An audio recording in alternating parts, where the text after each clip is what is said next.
Binuweltahan ni Pangulong Rodrigo Duterte ang mga nasa likod ng impeachment complaint na ibinasura ng Kamara sa pangunguna ni Party List Representative Gary Alejano. Binigyan diin ng Pangulo na ang paulit-ulit na issue ukol sa umano'y paglabag niya sa karapatang pantao ay iniimbestigahan na ng ilang ahensya.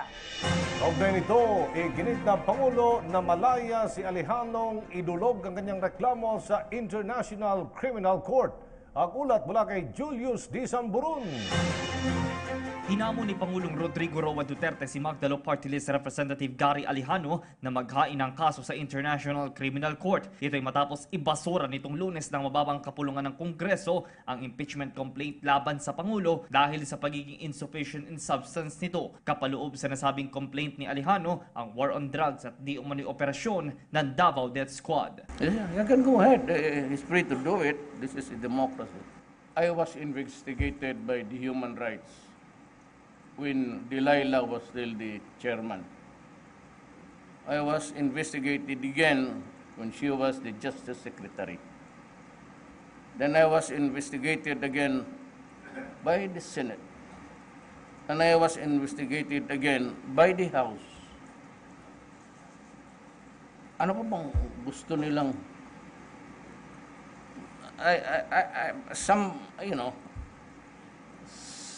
some guys are being taken for a ride 1,000 times over. Idiniin din ni Chief Presidential Legal Counsel Secretary Salvador Panelo na ang impeachment complaint na ito ay pawang naglalaman lamang ng mga hearsay allegations. So I advised Mr. Alejano to just plant trees in the provinces to protect the environment instead of creating a forest of lies against the president.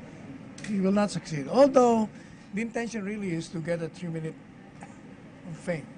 Nanindigan din ang punong ehekutibo na hindi katangian ng isang leader ang pumatay ng isang tao, lalo na't mga bata. Pahayag ito ng Pangulo matapos ang mga batikos at kritisismo sa kampanya ng pamahalaan kontra iligal na droga. Gayunman, sa kampanyang ito, ang panawagan ng mga otoridad ay mangibabaw lamang ang katotohanan, lalo sa tunay na bilang ng mga individual na lulong sa ipinagbabawal na gamot ang mga nasawi, sumuko o naaresto.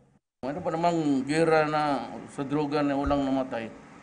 Pero not in the character and kind that was dished out. Hindi na mag-utos na gano'n, pati bata. Kilala man ninyo ako. Yung affidavit na puro basura. Would you think I could ever order the killing of a child? Jesus Maria. If I have to do it, then I will resign. Really. Huwag sabi ka, patayin mo yung mga bata. Anong klaseng presidente ka kung gano'n? Bilang chairman ng ASEAN 2017, isa sa mga isinulong ni Pangulong Duterte ang commitment for a drug-free ASEAN region na siyang makakapagpreserba sa kinabukasan ng mga kabataan. Para sa PTV News, Julius D. Samburon, Davao City.